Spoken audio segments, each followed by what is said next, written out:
পটেশ্বরী, আমি বাজারে যাচ্ছি। তুই আমার এই খাবারগুলো যত্ন করে রাখিস আর পাহারা দিস ভালো করে। আমি বাজার থেকে এসে খাবারগুলো খাবো।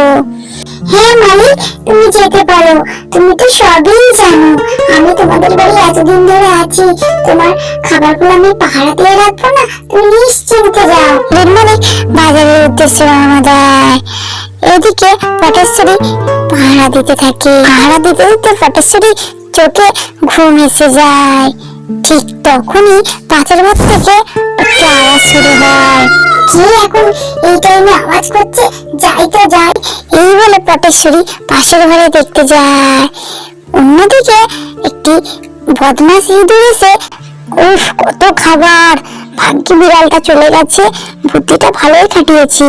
এই বলে ইঁদুর সব খাবার খেয়ে চলে যায়। ঠিক তখনই চলে আসে পটেশ্বরীর মালিক। পটেশ্বরী, এই পটেশ্বরী, তোকে আমি পাহারা দিতে বলেছি আর তুই ওই ঘরে গিয়ে বসে আছিস? কত খাবার সব খেয়ে নিয়ে ও ঘরে গিয়ে শুয়ে আছিস। শোন। তখন পটেশ্বরী তার মালিকের চিৎকার শুনে সে আস্তে আস্তে মালিকের কাছে আসে এবং পটেশ্বরী তার মালিককে বলে, না মালিক, আমি কিছুই খাইনি, আমি কিছুই খাইনি, আমি ও ঘরে দেখতে গেছিলাম কি আওয়াজ হচ্ছে। আমি জানি তুই এখন মিথ্যা কথা বলছিস। তুই খাসনি, যে গেলে তুই প্রমাণ করতে পারবি খাসনি।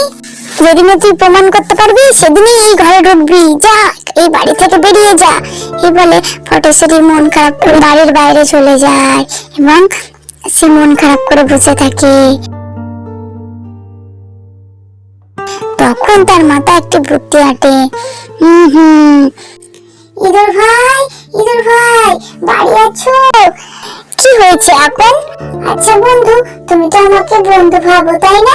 হ্যাঁ, আমরা তো একসঙ্গে সবাই সবাইকে বন্ধু ভাবি। আমার একটা কাজ করে দিতে পারবে তুমি যদি আমার বন্ধু হও? হ্যাঁ, করে দিতে পারবো, কেন করবো না। তখন পটেশ্বরী ইঁদুরকে বলে, জানো আমার মালিকের খাবার খেয়ে নিয়ে চলে গেছে। আমার মালিক আমাকে বিশ্বাস করছে না। আমি খাইনি, আমি জানি কেউ খাবারটা খেয়েছে। তুমি একবার আমার মালিকের কাছে গিয়ে বলে আসবে যে আমি খেয়েছি খাবারটা। হ্যাঁ হ্যাঁ, আমি যেতাম বন্ধু, আমার শরীরটা খুবই দুর্বল, কিছুই খাওয়া হয়নি। আচ্ছা বন্ধু, আমি তোমাকে খাবার এনে দিচ্ছি, তুমি খেয়ে আমার মালিকের কাছে যাবে। হ্যাঁ, তাহলে আমি যেতে পারি। এই বলে পটেশ্বরী খাবার আনতে যায়।